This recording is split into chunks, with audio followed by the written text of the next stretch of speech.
Here that distort the news. You don't know what law is. You don't know what justice is.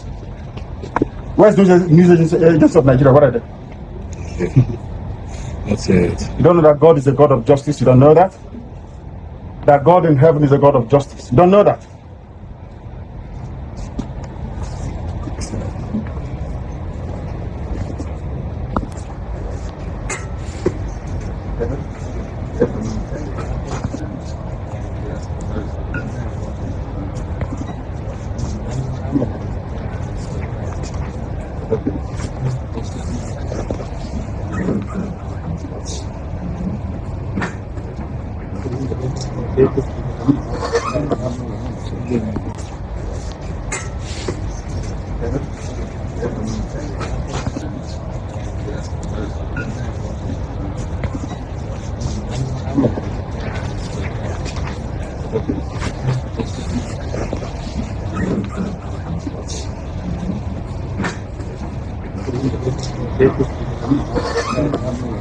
Hello everyone and welcome back. So Mazi Nnamdi Kanu refuses to open defense, says there is no charge against him. In a dramatic turn at the resumed court hearing on Monday, 27th of October 2025, Mazi Nnamdi Kanu, leader of indigenous people of Biafra, refused to open his defense in the terrorism case filed against him. Having opted to defend himself after parting ways with his legal team, Kanu told the court that he has carefully reviewed his case file and found no valid charge against him. Mazi Nnamdi Kanu declared, "Join me in praising God. I have gone through my case file and there is no charge against me." He boldly added, "There is no extant law in this country upon which the prosecution can base the charges against me.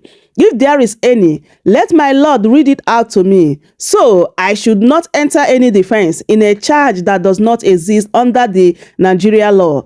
I urge you to release me today or grant me bail." Justice Omotoshe directed Kanu to file a written statement explaining his position and serve it to the prosecution. The judge also advised him to consult criminal law experts to fully understand the implications of his decision. The court has now adjourned to the November 4th and 5th and 6th. Then either the final written addresses will be adopted or Mazi Nnamdi Kanu may formally enter his defense.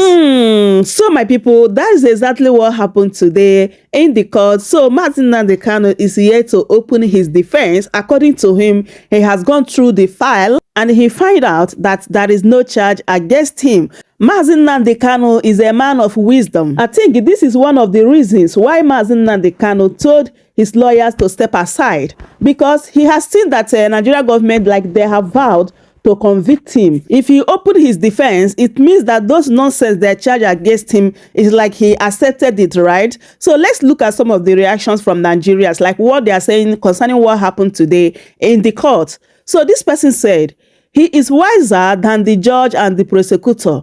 The Court of Appeal has quashed the terrorism charge against him. Why are they still trying him on a charge that has been quashed? So he is correct to say there is no case against him."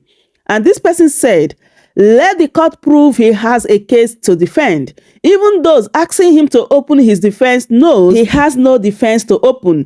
Him opening a defense automatically means he has agreed to charges against him, even when it is obvious that the charges are frivolous. And this person said, "That is very thoughtful and strategical of him. I want justice while you are standing on injustice, extraordinary rendition.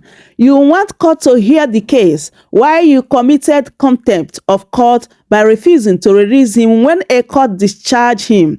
The most useless country in the world." And this person said, "He is absolutely right. There is no legal case against him. The entire case is a scam." So, my people, people are really supporting Mazi Nnamdi Kanu for this particular decision he made today in the court by refusing to open his defense. Because according to him, he has gone through to the files and he found out that there's no charge against him. Honestly, the best thing Nigeria government can do right now is let Mazi Nnamdi Kanu go. Let Mazi Nnamdi Kanu go. We know that they shame them. Like, they don't even know what to do. Nigeria government, they are kind of confused when it comes to Mazi Nnamdi Kanu's matter. matter. The best thing they can do right now is let Mazi Nnamdi Kanu go. Chikena. So, my people, that is it. As I make I bring this update to you guys for you to see or know what happened today in the court concerning Mazi Nnamdi Kanu's matter. But before I let you guys go, let me leave this video here for you to watch and see what Arise News they are saying concerning what is trending today in Nigeria, especially this demolition that is going on in Nigeria. You guys know that after the trade fair demolition, like Lagos government, they continue the demolition, leaving thousands of Nigerians homeless. Like this is really unfair, honestly. And also what Soludo said last weekend, my people, the vote buying has started. Like Soludo is very desperate to come back as governor of Anambra State. Let me allow you guys to just take a listen and hear everything they discussed here. Please do wait to subscribe if you haven't. For more updates, like the video, share it, and leave your thoughts in the comment section. Thank you so much for doing so. What's trending in Lagos State, where the Lagos State government over the weekend demolished at least 100 properties in Oworu Shokis, Ojulari and Coca Street areas, leaving families homeless amid clashes with police and alleged thugs who beat residents and looted belongings. Residents in the Koshofe local government area of the state resisted the government's plan to continue demolitions under the ongoing urban regeneration project, leading to security operatives shooting tear gas canisters as residents scampered for safety after officials arrived with bulldozers. Let's take a look.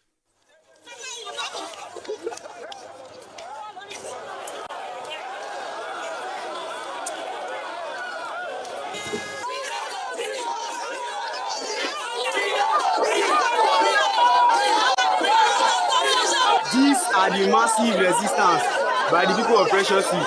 And this is the Lagos State Task Force with their tear gas and their caterpillar again. They are about to demolish. They are telling people to arrange them to leave their houses and their lands. Now they have demolished our house. We don't have a place to stay. I don't have house. See me. I don't have house. Just when they demolish our house. Today now they still want to demolish. What did we do? What do we do? What can we do for the government? What's happening? Look at what Lagos State Task Force are doing to us. We resist. We will stand our ground. We are not to return. As you can see, we are all tear gas in our houses. But the people are resisting. They are saying no to a land grabbing Temu Pharaoh, call himself a king. Fortunately, this confrontation marks the latest escalation in a months-long dispute over the demolitions in that area. The controversy began after several buildings were demolished in September, triggering protests on the Third Mainland Bridge, with residents saying bulldozers moved in at night and demolished houses without adequate notice, leaving many families homeless. Well, on Sunday, a video emerged showing a bulldozer demolishing a house, allegedly with people still inside. Let's take a look.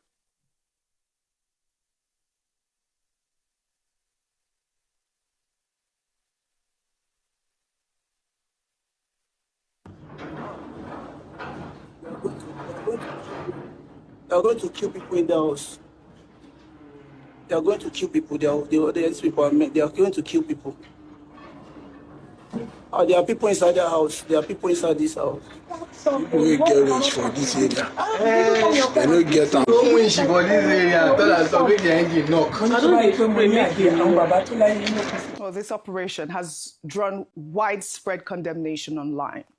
Conducting demolitions at night, allegedly with thugs beating residents and looting property, violates both procedures and basic human rights standards. Let's take some tweets. This is from Gbadebo Rose Survivor, who wrote, "Government cannot exist only for the interest of the rich. In a state that is over 75% poor, you cannot justify coming like a thief at midnight to demolish people's houses without giving them time to move their belongings. These lands are being appropriated to be sold for huge amounts. Those costs must factor in a dignified, honest, and transparent relocation program for all those affected. The Lagos government cannot solely exist to serve the interests of the rich. It is #our Lagos." Another ex-user wrote, "This is pure lawlessness and wickedness, demolishing people's homes in the middle of the night while they're still inside. That's not enforcement. That's an inhumane act, even in a country where order is fading. This level of disregard for human life is terrifying. Lagos deserves better governance, not midnight terror against its own citizen. Another ex-user wrote, "This is what we call made in Lagos, Nigeria. You demolished a building in the night when you can barely see it or see if anyone needs to be rescued due to the demolition or if something needs to be protected first. Demolition companies need to think about health and safety before using that machine." Sadly, most of these companies' founders obtain their licenses not by going through the knowledge of demolition.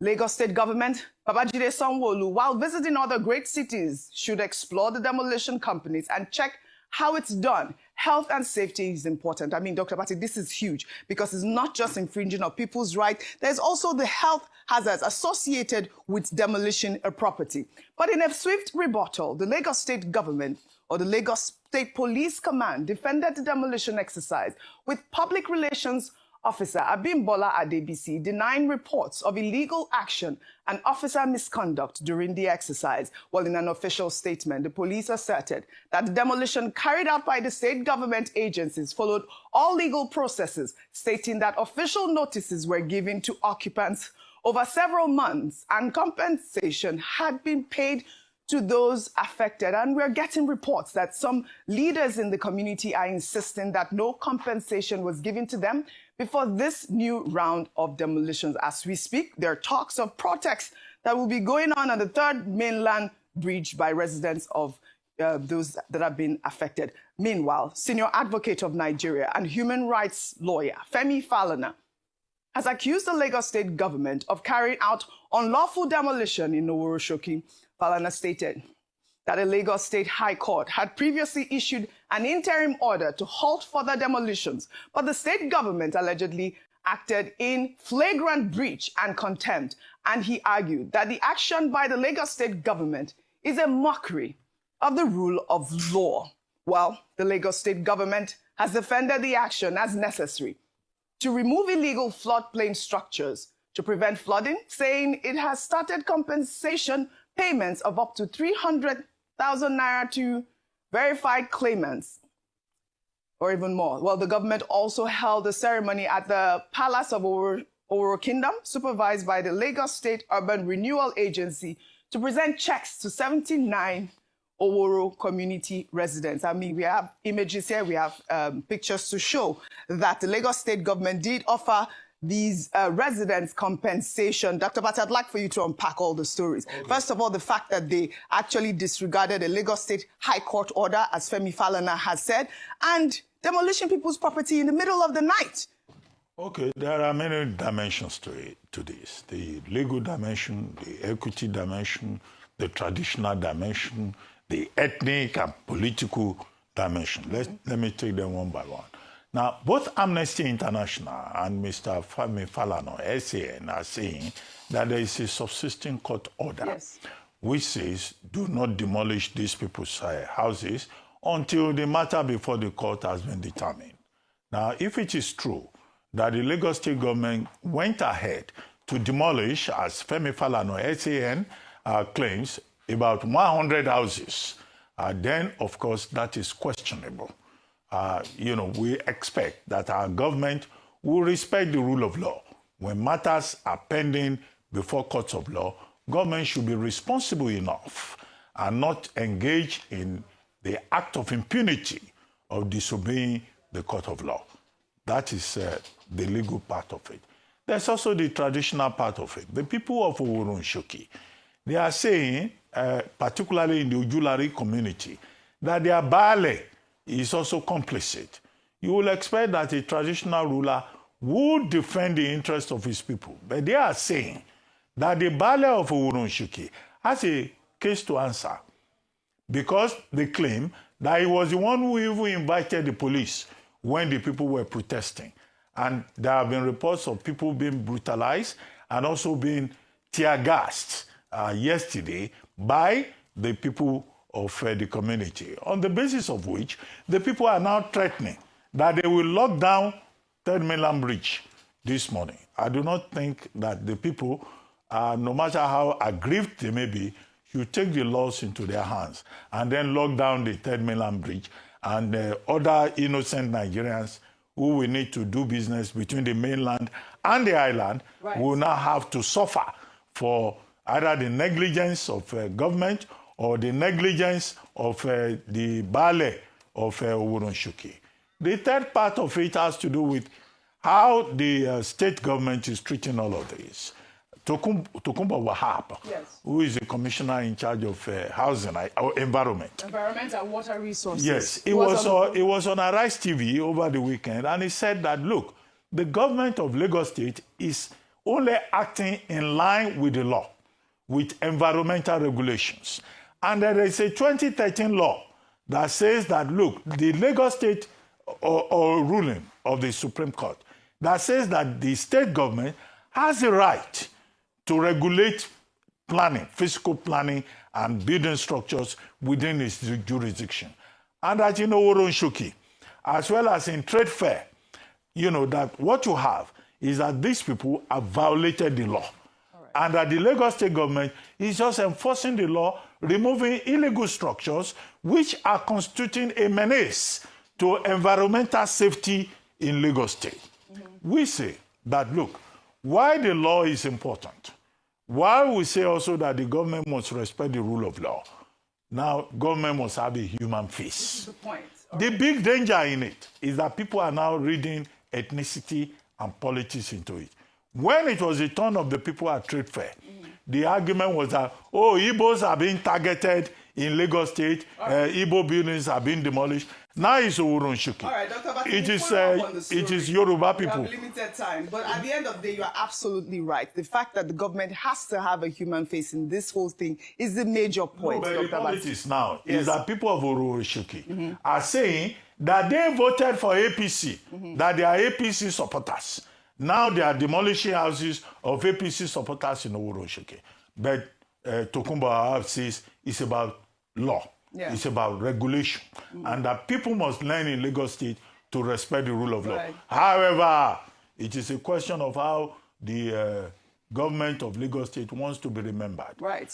All right. I wish we all had a moment to speak on this, because the idea that these people went in the middle of the night and you heard some people saying, there are people living in there. I think it is really absurd and it's completely inhumane. I think this is the point that should be stressed really as well. I think that there should be some sort of a relocation order as well from the Lagos State government for these residents that are clearly aggrieved. Well, we'll head over to Anambra State now, where Governor Charles Chukwuma Soludo has stirred controversy after announcing cash rewards for every ward won by his party, the All Progressives Grand Alliance, in the forthcoming November 8 governorship election. While speaking on Saturday during the party's campaign rally in Umuneze, Soludo promised to give 1 million naira to any ward that wins, while the first 3 performing wards will get 5 million naira, 2 million naira, and 1 million naira respectively.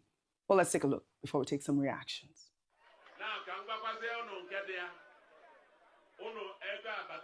Next week, another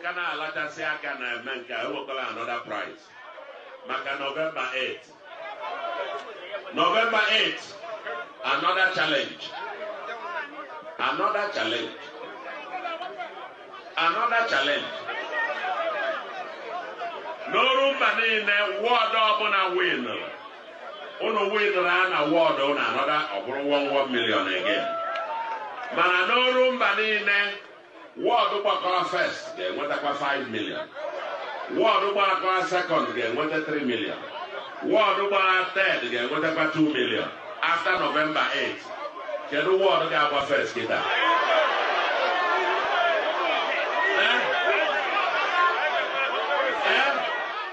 Rufai, this pledge has provoked backlash from opposition parties and civil society organizations who describe the move as open inducement, vote buying, and abuse of office. I'll take some tweets. This is from Asawa, who wrote, "That kind of promise raises serious ethical questions. Offering financial rewards tied to votes can blur the line between motivation and manipulation. Elections should be about good governance and trust, not monetary incentives. Leadership built on loyalty, not money, lasts longer." Another ex-user wrote, This is strong evidence of a non-performing governor.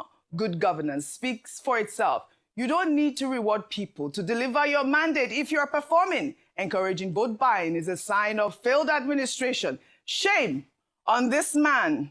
Well, the Anambra State Commissioner for Information, Dr. Law Mefo, has dismissed the accusations, describing the governor's promise as a simple act of motivation to energize supporters. Before, I know we've discussed this, but I want to also tie in this story so we can discuss both really quickly. Meanwhile, 6 members of the National Youth Service Corps have filed a lawsuit against the Anambra State government, Chukwuma Soludo, and the state's vigilante group, Agunechemba, demanding 1 billion naira in damages over an alleged assault and unlawful detention. The corps members whose assault by gun-wielding vigilante operatives, including the reported beating and stripping of 1 victim, was captured in a viral video in August. The corpers are seeking compensation for the mental, physical, and psychological trauma suffered after being falsely accused of being internet fraudsters. Well, in the lawsuit filed before the Federal High Court in Awka, the plaintiffs are also requesting the court to declare their abuse unconstitutional and to compel the respondents to issue written public apology in national and local newspaper. I love the way that citizens take up their rights at this point. I think that it is quite instructive that they were able to go ahead to sue the government. I mean, this Agunechemba, we've seen that they've been harassing people for a while. Rufai. Oji, you want 1 minute? Let me give you Yes. 1 minute. You see, all the stories just show a thread of lawlessness. Correct. It is only in a lawless country that there's going to be a court order and they will still go ahead and hurt people and do demolition in the night. But in the same country, the police now expects everybody to respect their court order of protest. You can see the lawlessness and the hypocrisy. It is also part of the lawlessness that makes a professor be announcing monetary inducement for votes. During a rally. During a rally leading up to an election. This is the same professor that said he will turn the place into Dubai. If he has truly turned the place into Dubai, all he should just say to the electorate is that, remember, I've turned this place into Dubai, vote for me. But because clearly the place has not been turned into Dubai, what has it been turned to? It has been turned into a beating parlor when NYSC members are being beaten due to Agunechemba activity, and now they are being taken to court. So it's a cacophony of lawlessness. But the funny thing is that this government now think that they will not enforce the law. I'm giving you 1 minute. No. You're on fire. Thank you, Dr. Bati. Unfortunately, we don't have time. We'll head over to Edo State. Really, we don't have time. Oh, we don't have time, Agunechemba means the lion that protects the community. Yes. Maybe they have to do something about that name, because I don't see how lions can protect the community. All right, very well. And these lions in Anambra, they are now devouring the community. We've heard so many stories about them. It's a problem really, about even the nomenclature of Agunechemba. Well, all right. We'll head over to Edo State now, where Aisha Wahab, the 22-year-old girl from Auchi who was abducted 2 weeks ago, regained her freedom over the weekend after a 20 million naira ransom was paid to secure her release. Human rights activist Harrison Gwamanishu, who helped secure her release, called out the Edo State government for failing to collaborate with rescue efforts. Well, in a post on Instagram, Gwamanishu, who is the founder of Behind Bars Human Rights Foundation, said security agencies and the Edo State government failed to respond to calls for collaboration during efforts to rescue Aisha, and as such, he couldn't move in to capture her abductors. Gwamanishu explained that certain technical equipment required for the rescue operation could only be deployed with official authorization, which was not granted despite repeated attempts to reach the authorities. Well, in a heartwarming video, Gwamanishu shared the moment Aisha was released. Jesus. Oh, yeah, turn. Sorry. Take care. No worry. Aisha, how do you feel? I feel so happy. I'm hot. Thank you. Mama, shall I tell you, say your picking will come out today? Yeah, you tell me, you try. And she came out. God go help you. Nah, assalamu alaikum go thank you. Assalamu alaikum. Assalamu alaikum. Assalamu alaikum. Assalamu alaikum. What do you do me? Assalamu alaikum. God will go bless you. Mama, bye. Assalamu alaikum. Assalamu alaikum.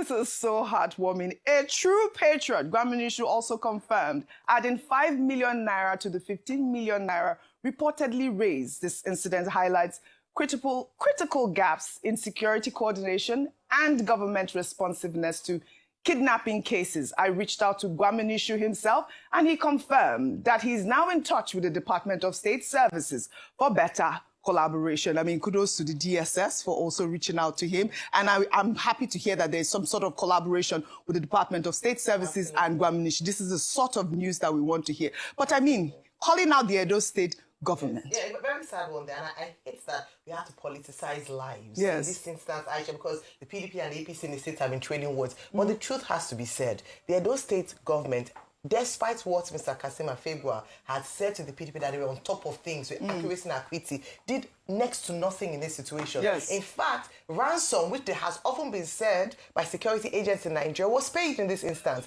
And that's why we keep saying that the reason why ransom payment cannot stop or has not stopped is because the people feel helpless, number one. Number two, the state security operatives did nothing, even when this private citizen asked for collaboration with them. It is high time the governor stopped going around politicking and finally get down to the business of governance in the state. Instead of going around advocating and campaigning for the president, let him give Edo State people what he promised them during campaign season and actually be governor in that state. And that's what we're asking. I think it's quite a shame that it got to this point where they said trading was over human life. Human life. Very sad. Every life matters. It is so important that the government has to show this human face that we're asking for. I did reach out to the Edo State government, and my response was not so encouraging. My producer also reached out to the Edo State Police Command. They did not respond to her. They've only been defensive, yes, and they didn't do right by this woman. Fantastic. Thanks to all those who stood up for her in the time of need. Thank you, everybody. I mean, thank you. Thank you. Welcome home, Aisha, and thank you, Harrison Gwaminishu. Welcome to Shamras News TV.